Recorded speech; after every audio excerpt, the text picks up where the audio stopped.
హైడ్రా పేరుతో రోడ్డు పక్కన జీవనోపాధి పొందుతున్న చిరు వ్యాపారుల దుకాణాలను తొలగించిన ఘటనపై మల్కాజ్గిరిలో ఉద్రిక్త పరిస్థితులు నెలకొన్నాయి. ఈ చర్యలను వ్యతిరేకిస్తూ బీజేపీ నాయకులు తీవ్ర ఆగ్రహం వ్యక్తం చేశారు. ముందస్తు సమాచారం ఇవ్వకుండా బుల్డోజర్లతో అకస్మాత్తుగా వచ్చి దుకాణాలను కూల్చివేయడం అన్యాయమని వారు ఆరోపించారు. చిన్న వ్యాపారుల జీవనోపాధిని ఒక్కసారిగా ధ్వంసం చేయడం బాధాకరమని పేర్కొన్నారు. ఈ ఘటనకు నిరసనగా బీజేపీ ఆధ్వర్యంలో మల్కాజ్గిరి సర్కిల్ కార్యాలయం ఎదుట ఆందోళన కార్యక్రమం నిర్వహించారు. ఈ సందర్భంగా పలువురు నాయకులు ప్రభుత్వ విధానాలను తప్పుపట్టారు.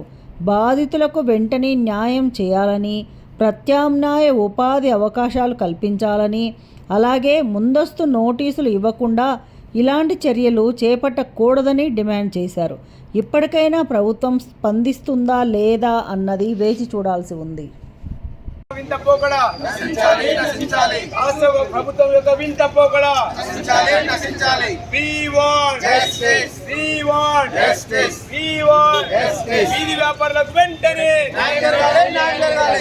మల్కాజ్గిరిలో మరొకసారి హైడ్రాతోని ఈరోజు దినము రాష్ట్ర ప్రభుత్వము ఈరోజు పేదలందరినీ రోడ్డు మీదకి ఈడ్చేసింది.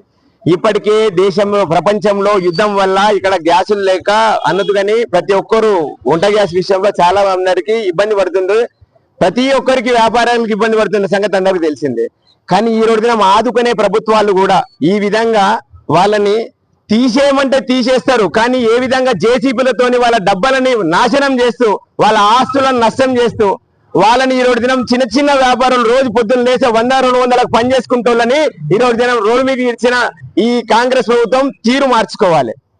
ఈ రోజు దినం ఇదే ఓల్డ్ సిటీకి సంబంధించిన నాయకుల దగ్గరికి పోతే అక్కడున్న నాయకులు అక్కడున్న ఎమ్మెల్యేలు వాళ్ళకు ప్రత్యామ్నాయం చూపెడతారు. స్థానికంగా ఉన్న వాళ్ళు ఎందుకు వీళ్ళ పక్షాన్ని నిలబడతలేరో అర్థం కాలేని పరిస్థితి. ఇకనైనా కాంగ్రెస్ ప్రభుత్వము పేదల పక్షాన నిలబడాలని చెప్పి వాళ్ళకు ప్రత్యామ్నాయం చూపెట్టాలని వాళ్ళు పిల్లా జిల్లాలతో రోడ్డు మీద పడ్డారు. ఈ రోజు వాళ్ళకి ఏమిది పరిస్థితి? హైడ్రా పేరుతో ఇళ్లను కూల్చేసేస్తున్నారు. రోడ్డు విస్తీర్ణ పేరుతో వాళ్ళ యొక్క వ్యాపారాలను కూల్చేసేస్తున్నారు. ప్రజాపాలన పేరుతో వచ్చి ఈరోజు ప్రజలను నడ్డి విరగొడుతున్న రేవంత్ రెడ్డి గారు ఇప్పటికైనా సోయి చేసుకొని ప్రజల పక్షాన నిలబడండి. లేకపోతే రాబోయే రోజులలో వీళ్ళే మీకు తిరుగుబాటు చేసి మీ రాష్ట్ర ప్రభుత్వాన్ని దించేదాకా ఊరుకోరని చెప్పి మరొకసారి తెలియజేస్తున్నాం. రాష్ట్ర ప్రభుత్వం హైడ్రా పేరు మీద ఒక బూచిని చూపించి బిల్డర్లు తీసుకొచ్చి అన్యాయంగా, అక్రమంగా, ఆకస్మికంగా ఎటువంటి ఇన్ఫర్మేషన్ లేకుండా, కనీసం నోటీస్ ఇవ్వకుండా, ఏ విషయం చెప్పకుండా ఒకటేసారి మీద పడి ఒక భూతం మీద పడ్డట్టుగా మీద పడి బుల్డోజర్ తీసుకొచ్చి ఈ చిరు వ్యాపారాన్ని మల్కాజ్గిరి మొత్తం కూడా ఖాళీ చేయించడం జరిగింది. అలా వాళ్ళ బండ్లే కానీ, షెడ్లే కానీ, డబ్బాలే కానీ మళ్ళా పనికి రాకుండా దాన్ని మొత్తం ధ్వంసం చేయడం జరిగింది. మేమేమంటున్నాం అంటే, మీరు రోడ్డు విస్తరణ చేస్తే మేమేం వ్యతిరేకం కాదు, భారతీయ జనతా పార్టీ వ్యతిరేకం కాదు, ఈవెన్ వాళ్ళు కూడా వ్యతిరేకం కాదు. కానీ ఏదైనా ఒక పని చేసే ముందు ఒక మాట చెప్పాలి. ఇది కనీస ధర్మం. ఇదే చర్య మీరు ఓల్డ్ సిటీలో పాత బస్సులో చేస్తారా? ఈ రకంగా వాళ్ళు చేస్తే ఊరుకుంటారా?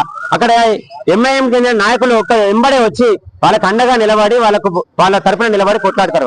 వాళ్ళు మిత్రపక్షం, కాంగ్రెస్ కి వాళ్ళు మిత్రపక్షం అయినా కానీ కాంగ్రెస్ కి వ్యతిరేకంగా వాళ్ళకి మద్దతుగా వాళ్ళు మాట్లాడతారు.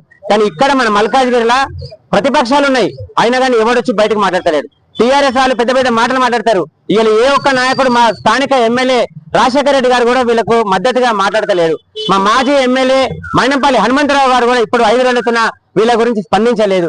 అంటే వీళ్ళంటే చిన్న చూపా మీకు? చిరు వ్యాపారులు అంటే వాళ్ళు మనుషులు కాదా?